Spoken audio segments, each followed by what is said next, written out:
Hello and welcome to How Did This Not Get Made? This is the podcast talking about the movies you never saw, the scripts that were never filmed, and the ideas that never even made it to the page.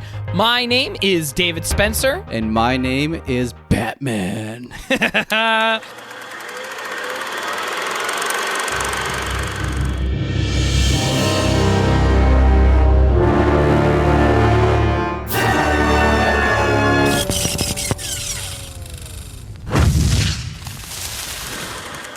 So this is a podcast where we talk about movies and TV shows that never got made. Mm-hmm. Dan, I think I might be able to make a guess, but what are we talking about today? Oh, man. We are talking about Batman Year One. I'm Batman. For a second, I thought you were just going to say Batman, and I was like, I'm pretty sure I've seen a Batman movie before. Mm-hmm. I'm pretty sure I've seen like a dozen Batman movies. Most of the world has seen at least a Batman. Have you ever seen a Batman? I've seen a Batman. Yeah. And I have come prepared for this episode. I know that this is not really a visual medium. I am wearing my Lego Batman t-shirt. The best Batman. Yeah. Lego Batman. I'm a night-stalking, crime-fighting vigilante and a heavy metal rapping machine. I don't feel anything emotionally except for rage. 24/7, 365, at 1,000,000%. I got to remember who this producer was, but I used to formerly work at Warner Brothers, and I was talking to one of the lead tour guides over there, and he was talking to one of the producers of Batman. This guy has been around since the 80s. He was talking about Lego Batman, and this is before the movie came out, and the tour guide had asked him, it's like, what do you think about the Lego Batman movie? And the producer responded with, this is honestly the best Batman movie that we have ever made. It's pretty great. Yeah. And I would wholeheartedly agree. It's definitely one of the best Batman. Although they did steal a lot of ideas from the Star Kids show Holy Musical Batman. You're my best friend, and friends are family. With the power of a super friend, you're never alone. I want to be your friend. But that's another story. Yeah. Well, I guess we'll get to it later. But on top of that, because I've been obsessing over Batman, not just in the last week or so, but like pretty much my whole life. But leading up to this, I mean, I didn't read it for just the podcast alone. I actually read this for fun. There's the Glen Weldon book, The Caped Crusader, which goes through the entire detailed history of Batman. Wow. And by history of Batman, you mean like our world history of like how the character was created and used and stuff? Yeah. Okay. Not like in universe, what is Batman's story? He has a really interesting approach because he writes in a very humorous way, but he is able to explain why certain decisions were made for a superhero. Back then, it was blue with black, because if you just did black without any kind of highlights in it, it would just come off as a big black smudge, because that was the printing process back then. He's not only written about Batman, he wrote an unofficial book about Superman as well, and that's going to be something we'll touch on much later. But yeah, I read through this entire book, and it is a fascinating look into how Batman had its ups, its downs, kind of how we made a lot of the transitions into certain types of Batman. And we'll definitely like skim the surface. And I already know ahead of time that like this is going to be a 2-part episode. And even with just the 2 parts, again, we are just skimming the surface of Batman and all of that. On top of the Glen Weldon book, this one was actually for the podcast, Batman Year One by Frank Miller. The actual graphic novel. The actual graphic novel by Frank Miller and David Mazzucchelli. This was fascinating to read. Definitely, if you get a chance to, you can either read the book or there's a great adaptation, a movie adaptation of Batman Year One that was made in 2011. This isn't about healing. I'm not looking for closure. I don't know why you wouldn't be a fan of reading comic books, but if you just want to watch the movie, like that's a fantastic interpretation of Batman Year One, and that is definitely much more faithful to the graphic novel. It's got Bryan Cranston in it as a voice. Yep. He plays Commissioner Gordon. Ah, that's awesome. But we are not here to talk about all the Batman, although we kind of will. But we are here to talk about one specific movie, and that is going to be the Batman movie that was going to be directed by Darren Aronofsky. Oh! After the massive backlash Warner Brothers got from the Joel Schumacher's comically laughable Batman Forever and Batman and Robin, the studio thought it was time to shift Batman in a new direction and revamp the Caped Crusader, looking for a darker and grittier tone.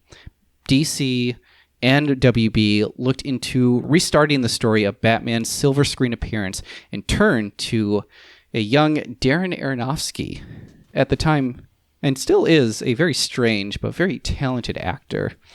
And they wanted him to reinvent that character. Wait, I'm sorry. Did you say talented actor? Oh, talented director. Yeah. Okay. Yeah. I was about to say, I was like, wait, does he do acting? Am I not aware of this? I don't think he has. Has he? I don't know. Although Aronofsky's vision may have been a bit too much for the movie studio, when the film would have definitely received an R rating for its content, especially for a character who lives in a mostly PG-13 world.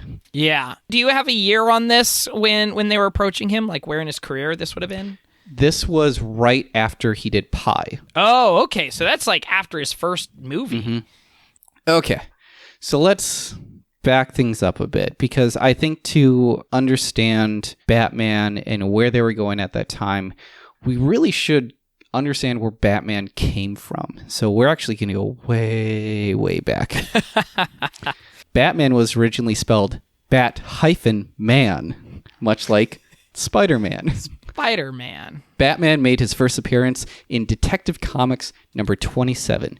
Even though the cover date, it says May of 1939, the actual release wasn't until March 30th of 1939. He has also been known throughout the years as the Caped Crusader, the Dark Knight, the world's greatest detective, and most of us simply know him as Batman. The character was created by Bill Finger, who is the writer, and Bob Kane, who is the artist. This is a big distinction, because if you ever get a chance to watch the documentary all about Bill Finger and kind of how he got screwed over by Bob Kane, definitely look into that. That's a whole nother history of Batman. I was about to say, I've heard the name Bob Kane, but I haven't heard the name Bill Finger. Really? Yeah. Oh, that was a big controversy. So hearing that he was apparently screwed over by Bob Kane, now I guess I know why I've never heard of Bill Finger. Yeah. We don't have time to go into that. Yeah, I'll have to do some research on that in my own time. Unless anybody knows some good podcasts about the history of comics. There's a few that are out there, and I'm actually in contact with a few Batman perfect. podcasts. We'll have to talk to them. But Bill Finger is a huge figure when it comes to Batman. Like, it's kind of like when we were talking about Spider-Man, and the guys that were behind Spider-Man wasn't necessarily Stan Lee. I mean, he was at the front of it. Bob Kane was at the front of it, but yeah. Yeah. This is actually from Bob Kane's autobiography about coming up with Batman. One day, I called Bill and said, I have a new character called Batman, Bat-Man. And I've made some crude, elementary sketches I'd like you to look at. He came over and I showed him the drawings. At the time, I only had a small domino mask, like the one Robin later wore on Batman's face. Bill said, why not make him look more like a bat and put a hood on him, and take the eyeballs out and put in slits for his eyes and make him look more mysterious. At this point, Bat-Man wore a red Union suit. The wings, trunks, and the mask were black. I thought that red and black would be a good combination. Bill said that the costume was too bright. Color it dark gray and make it look more ominous. The cape looked like it was two stiff bat wings attached to his arms. As Bill and I talked, we realized that these wings would become more cumbersome when Batman was in action, and changed that into a cape. Scalp to look like bat wings when he was flying and swinging down on rope. Also, he didn't have any gloves on, and we added them so he wouldn't leave any fingerprints. The character of Batman, he draws a lot of inspiration from Zorro, with the idea that Bruce hides his face by using a black mask, taking elements from the 1930 film The Bat Whispers. We'll get this bat. I tell you, boys, no cheap crook is going to make a sap out of me and get away with it. Where a criminal would display a bat signal on the side of buildings before killing his victims. The wings on the Batman drew inspiration from Leonardo da Vinci's sketch of the ornithopter, which is kind of like an aircraft that flies by flapping its wings. Sure. Bruce Wayne's first name came from Robert Bruce, the Scottish patriot. Wayne, being a playboy, was a man of gentry. I searched for a name that would suggest colonialism. I tried Adams, Hancock, and then I thought of Mad Anthony Wayne, who was a United States Army officer and statesman during the time of the American Revolutionary War. That was also from Bob Kane's autobiography, so take that with a grain of salt. As far as his detective skills, Finger turned to the characters like Doc Savage, The Shadow, Dick Tracy, and Sherlock Holmes for their detective methods. So you can already see like there's so many different types of inspirations coming from left and right for this. Although when you look closer at the character, The Shadow, Batman seems to be kind of a direct ripoff of him. In fact, the first story was a blatant plot-for-plot ripoff of The Shadow from the story Partners in Crime. Although they weren't the only ones to rip off The Shadow, nor were the only ones to rip off the Bat theme. There was also Black Bat from Detective Mysteries, and there was also the Bat from Black Book Detectives. So it seemed like, yeah, at the time, like they were just trying to create a character that was more so going to fit the mold of what everyone kind of expected out of comic books. Because even in the 30s, 40s, comic books were a relatively new concept for people. Because a lot of times where people would read comics would be comic strips that we would see in the newspaper. But the idea of a comic book was a new phenomenon, or being able to tell the story in a heavily illustrated form. It felt like they were just trying to just crank out this character, put it out there, and just hope they were just going to get some readers. Because originally, Batman didn't actually have a backstory, which it didn't really need much explanation. I mean, he's a dude that dresses up in black, and he stops crime. And now he's got one of the most famous comic book backstories. Yeah. But it wasn't until about 7 issues later in The Legend of Batman that we get the iconic backstory that we know today. This only lasted about 2 pages. The Waynes are walking home from a movie. Oftentimes the movie that's depicted is The Mark of Zorro, kind of paying homage to the inspiration of Batman. The mugger holds him at gunpoint, kills Bruce's parents. Were the pearls in there from the get-go? No. We'll get to the pearls, though, but they were not initially there. Young Bruce swears to avenge them. He actually gets a master's in science when he goes to college. He gets super strong. There's actually a scene in there where he's like in a strongman outfit and he's like lifting weights. And then a bat flies through the window one night. And that's when he decides that being the Batman, a man-bat, I guess, is the way to approach fighting crime and avenging his parents so that no one else would ever have to go through that tragedy. The morals of Batman have not really been established yet. In fact, in the first year, Batman kills 24 guys. Kills 2 vampires, also a pack of werewolves, and kills some mutants as well. Perfect. So, the publishers were not happy with this character because this guy was intended for kids. And he's just going off killing bad guys. So that's when they shifted his morals and said, you know what? No more killing. Batman is not a character that kills anymore. So that idea of Batman not killing was actually from not Bill Finger or Bob Kane, but actually from the publishers saying like, we have to tone this down or no one's going to buy our books anymore. So that's really where it all came from. Yeah. So Detective Comics issue 226, which was published in December of 1955, titled When Batman Was Robin. It reveals the story of young Bruce Wayne, dressed in what looks like what is now Robin's costume. And as a young man, he wanted to be a crime-fighting detective and learned a lot of his techniques from Detective Harvey Harris. In this version, though, Bruce's parents are actually still alive. And while he's doing this weird, I guess, internship where he's learning from Harvey Harris, his parents are just off on vacation. And that's kind of the origin story there. That's one of, I think, 2 origin stories where his parents remain alive. But in 1956, they decided to say, you know what, his origin story, parents are dead. We're going to keep going with that. So in September of 1956, there was a more complicated origin story that was created in this. Does this one have pearls? No. Yeah. So in this, Thomas Wayne was targeted by gangster Lou Moxon. Lou Moxon hired Joe Chill to kill Bruce's parents after Thomas Wayne decided to try and take down the mob. After Bruce discovered this in his father's diary, years later, he sought for his revenge. Bruce discovered an old bat costume his father used to wear at masquerade parties and used this to disguise himself. When Bruce confronts Moxon, he denies the whole incident and just takes off, starts running.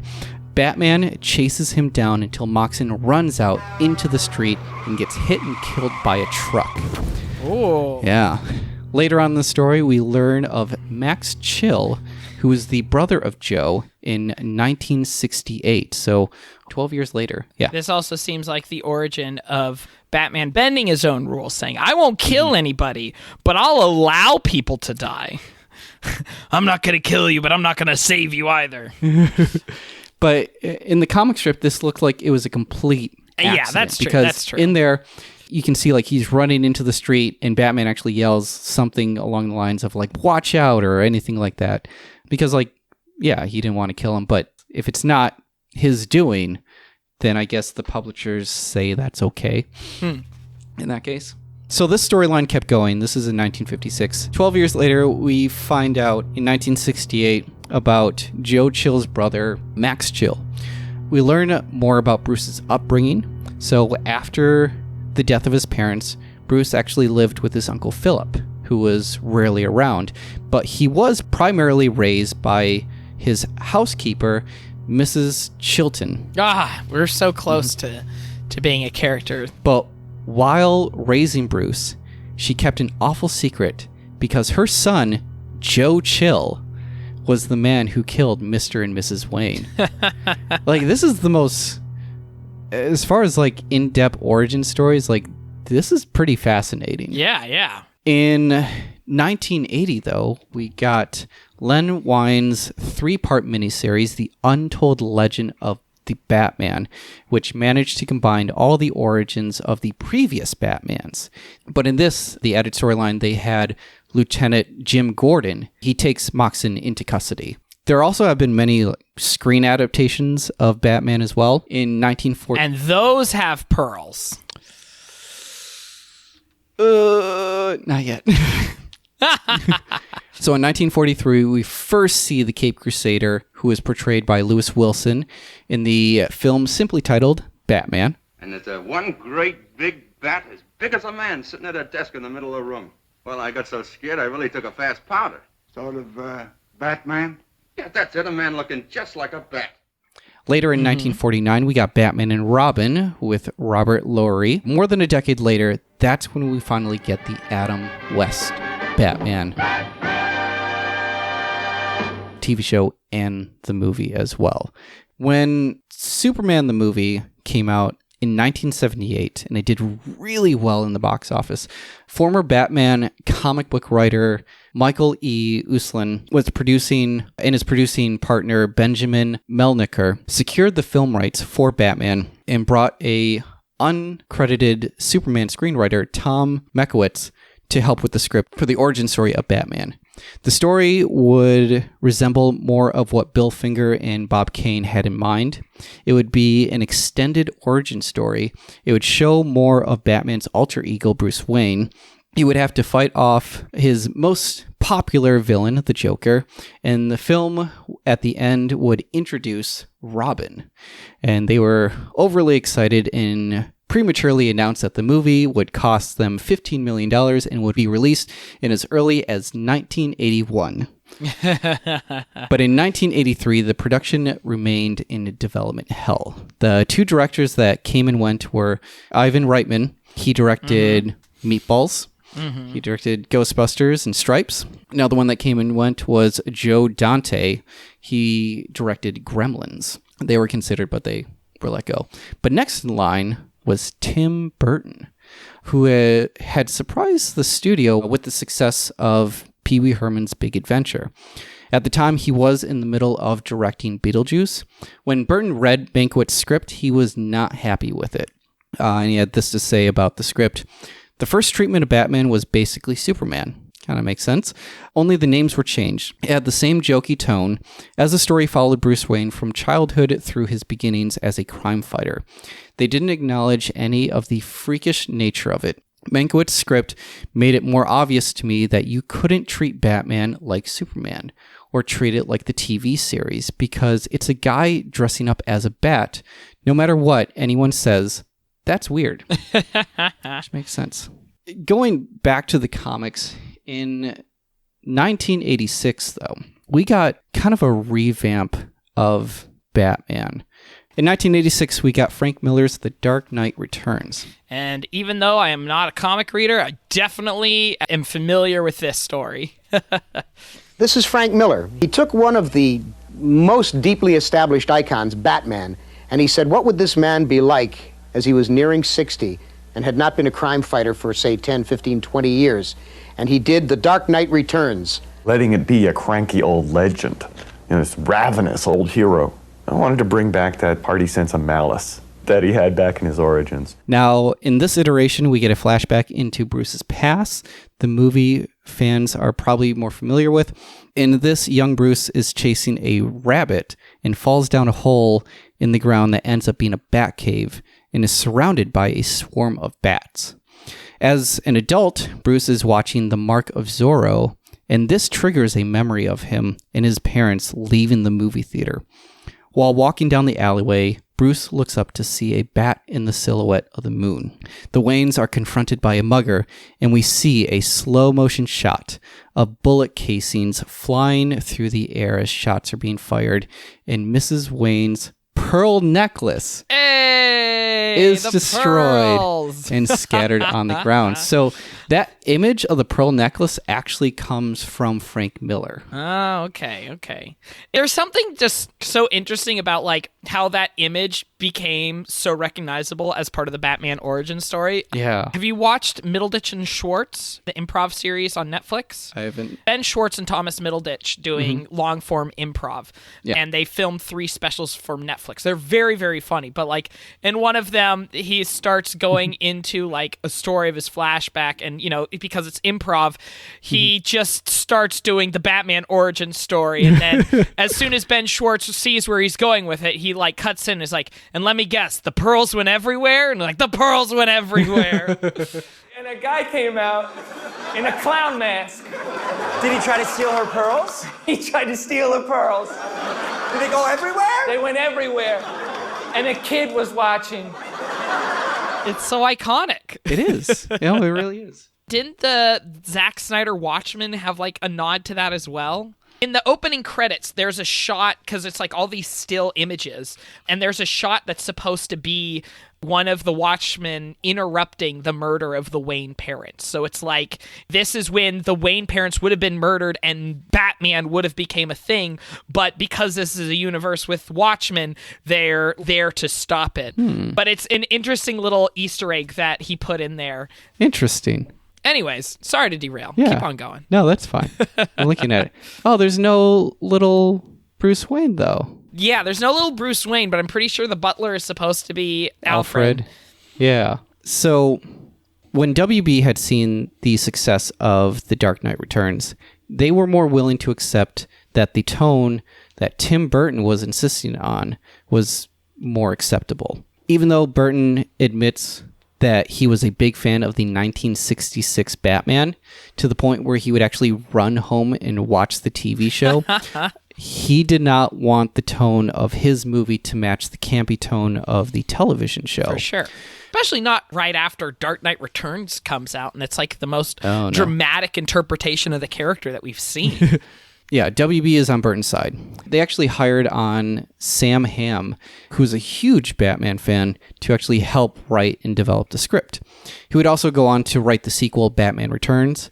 Sam's approach to the story is that the actions of Batman and Bruce Wayne should center on how he reacts based on his past experiences. And this is what Sam Hamm had to say. I tried to take this premise, which had this emotionally scarred millionaire whose ways of dealing with his traumas was by putting on the suit. If you look at it from this aspect, there is no world of superheroes, no DC universe, and no real genre conventions to fall back on.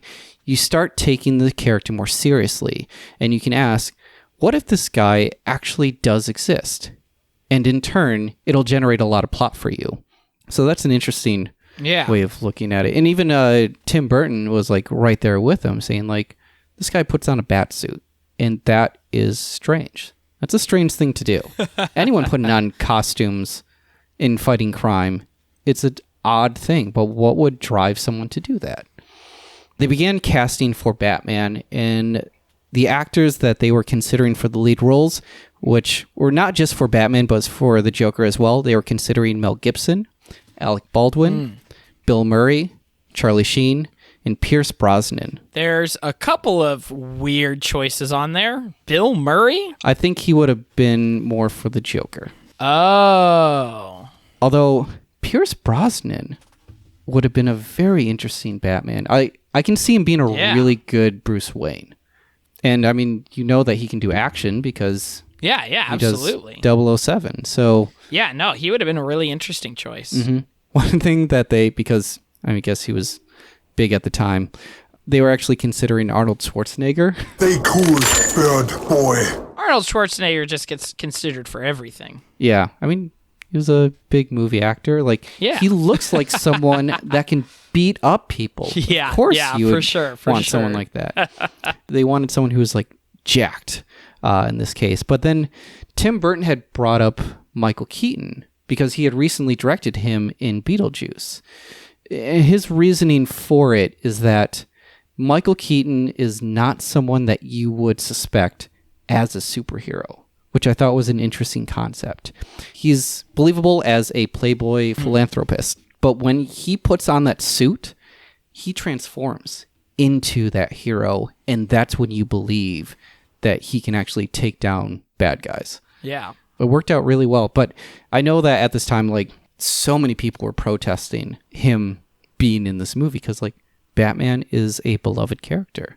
He's supposed to be someone that beats people up. And when they look at Mr. Mom as Bruce Wayne, they're like, no. This has always been something to happen in Batman movies. When Heath Ledger was cast as the Joker, people were like, are you kidding me? Like, the guy from 10 Things I Hate About You, that guy is going to be the Joker? That's going to be awful. And ended up being one of the greatest Jokers of all time. So there's always going to be resistance. And we see this now, even with Robert Pattinson. Who's going to do a great job. Robert Pattinson is a great actor, and he's going to do just fine. Yeah. I believe he's going to be great. Yeah, absolutely. I believe that they casted him for a reason. Absolutely. But there's always, every single time that anyone's been cast in Batman, everyone's like, why? Yeah. Why would you choose that guy? Yep. But now we see Michael Keaton as, like, Batman. That's Bruce Wayne right there. Yeah, that's for sure. That is my Batman. I grew up with him. He is my Batman, and no one else can replace him. Yeah. Except for Will Arnett. Who never skips leg day? WB, they were getting concerned that the story was going to get too dark. and actually requested that the tone be lightened up. So they actually brought on 2 writers. It was Warren Scarron, who actually worked on Beetlejuice, and Charles McCown, who worked on Brazil and The Adventures of Baron Munchausen. They were actually hired on to punch up the script. And as we know it, the movie was a huge success. Yeah. Yeah. The movie Batman hasn't even premiered here yet, but it's already the talk of the town. Batmania has taken Arkansas by storm. Batmania swept the nation. Bat-Mania? Yes. Winged freak terrorizes. Wait till they get a load of me. And it was the first film to actually make over $100 million in just 10 days. Really? Mm-hmm. I didn't know that. That's cool. Yeah. Worldwide, it grossed over $411 million. So obviously, a sequel was in order. I am Catwoman. Hear me roar. Yeah. Finally, they were going to get Catwoman, who was originally supposed to be in the first film. She was going to finally make her appearance in a Batman movie. There was also talks about Robin being in the first one, but that never happened, and then they didn't happen in the second one, but that's a whole nother story. And the second movie also has one of Tim Burton's favorite things, Danny DeVito in a top hat. Yes. You didn't invite me, so I crashed! And yeah, we finally get to see the Penguin, although his look was not necessarily toy-friendly, I'll say. And when the sequel was released, WB was not actually pleased with the outcome of the box office, nor the sale of the merchandise. So even though the opening weekend for this movie was much better than the first Batman, the film overall only grossed about $282.8 million. So it is a lot stranger of a movie. Yeah, Tim Burton was just, for WB, just wasn't working out in Warner Brothers' favors, because the idea was like to have merchandise and ticket sales and stuff. Like Batman's a big name at this point. So the box office performance and the merchandise is really the reason why Warner Brothers eventually let him go after the second movie. And that's when they decided to turn to another director, Joel Schumacher, for the next 2 movies. Joel Schumacher before this had actually worked on Flatliners, The Lost Boys, St. Elmo's Fire. Like, I mean, I know we look at him for his awful Batman movies. Or his awful Phantom of the Opera movie. But like looking at his filmography, he's done a lot of great stuff and is actually a pretty fantastic director. Yeah. No. There are plenty of directors who have weird, terrible movies on there. Darren Aronofsky made Noah. And David Fincher made Aliens 3. Yeah. But yeah, they turned to him for a new, fresh take on Batman. Riddle me this, riddle me that.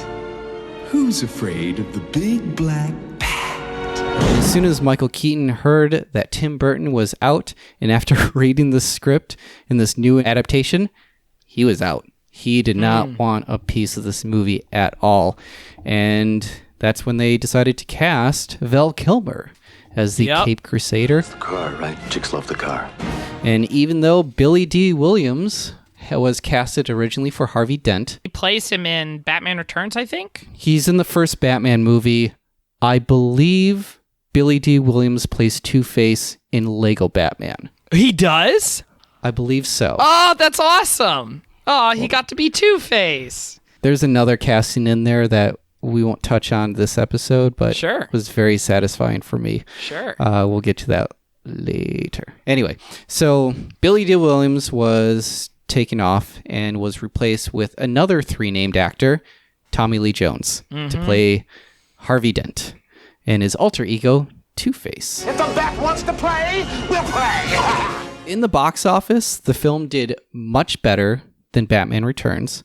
Did $52.7 million in the opening weekend, and overall made $333 million worldwide. Much like Burton, though, the next film to come around, which was Batman and Robin, didn't do so well. Behold, the ideal killing machine. I call this little number Bane. Bane of humanity! The opening weekend did about $10 million less at $42.87 million, and then overall made $237 million worldwide. To compare back to Batman Returns, that one made $282.8 million there, so it made even less than Batman Returns. WB and DC were in a worse position than they were after Batman Returns. Although Schumacher's bright, colorful, and nipplicious style did increase merchandise sales and reportedly made the studio an additional $125 million, which makes sense. And I was definitely on the receiving end of that because I remember as a kid, I had a Batman and Robin. It was a portable electronic game. It was one of those games where like pre-made areas where Batman could only be, and you would like do a side scroller thing and like take down bad guys and whatnot. It was great. It was great. Now, to give perspective on how Schumacher approached Batman, he was actually quoted while on the set of Batman and Robin by saying, "They're called comic books, not tragic books." And I think we always need to remember that this is a big pulp culture opera, not Medea. Yeah. I mean, it's so interesting that, like, that philosophy completely messed up that movie. But because of that, superheroes then started to turn darker and darker and darker. But now we've like kind of come back around where we're like, no, you're right, Joel Schumacher. These are comic movies and they should be big and flashy and goofy. And so we'll make Thor Ragnarok and like make goofy, weird, flashy things. Yeah. It's strange though, like, how do you approach camp in a superhero movie? Yeah. And still be able to get the tone right. And it seems like there are definitely those who fail at doing so. We saw this with Batman Forever and Batman and Robin. But there are good examples of being campy and still being a great movie. Like we mentioned Lego Batman before. Yeah. Lego Batman is a perfect balance of being campy, self-aware, being funny, and still being a great Batman movie. You mentioned Ragnarok is another good one. And even going back to the first Iron Man movie, that being directed by Jon Favreau. So like directing the first Iron Man movie definitely set a tone for Marvel that allowed them to be funny. And then continuing on with that, Marvel kept on hiring a lot of comedic style directors to take on these, like the Russo brothers, like Taika Waititi. Setting that tone right away really saved that franchise and really pushed it. Absolutely. There was a rumor that there was going to be a fifth Batman. Jack Nicholson was actually going to reprise his role as the Joker. Oh, interesting. But he was only going to appear in flashbacks. But as Harley Quinn, they were considering Madonna. Oh, weird. It's one of those castings where I'm like, that's awful, but it's interesting. But it could be great. Yeah. Yeah. The new villain for this was going to be Scarecrow, which was going to be played by either John Travolta, Howard Stern, or Jeff Goldblum. I could see Jeff Goldblum doing that. Absolutely. He would have been great at that. Yeah.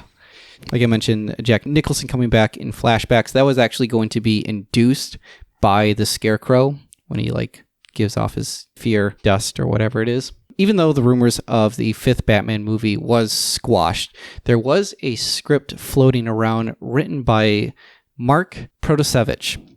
He wrote The Cell and also wrote I Am Legend, but that was going to be the one for Ridley Scott, not the one with Will Smith. So that would have been interesting. Oh, okay. It was going to be titled Batman Triumphant or Dark Knight. And that would venture into Arkham Asylum, which is why we would have gotten Harley Quinn. I mean, that also like gives a really good entrance for Scarecrow as well. Another fact that made this rumor seem true was that George Clooney was under contract to make 2 Batman movies and actually stated in an interview with E! News, if there's another, I'll do it, with the wishful thinking that they would improve the story. During all this, Kurt Russell was also rumored to take on the role. Oh, that would have been cool. Yeah. I'm down with the Kurt Russell Batman. Although producer John Peters was not a fan of that and claimed that that was not true. John Peters we'll have to touch on eventually. Sure. Because he's an interesting figure for sure. So Joel Schumacher did feel remorse for what he had done to Batman, knowing that he added back that campy feel, which we hadn't seen since Adam West. If there's anybody watching this that, let's say, loved Batman Forever and went into Batman and Robin with great anticipation, if I disappointed them in any way, then I really want to apologize, because it wasn't my intention. My intention was just to entertain them. In a 1998 Variety interview, Schumacher stated, "I felt I had disappointed a lot of older fans by being too conscious of the family aspect. I'd gotten tens of thousands of letters from parents asking for a film their children could go to. Now I owe the hardcore fans the Batman movie they would love me to give them." This is him thinking that he would be allowed to come back and make another one.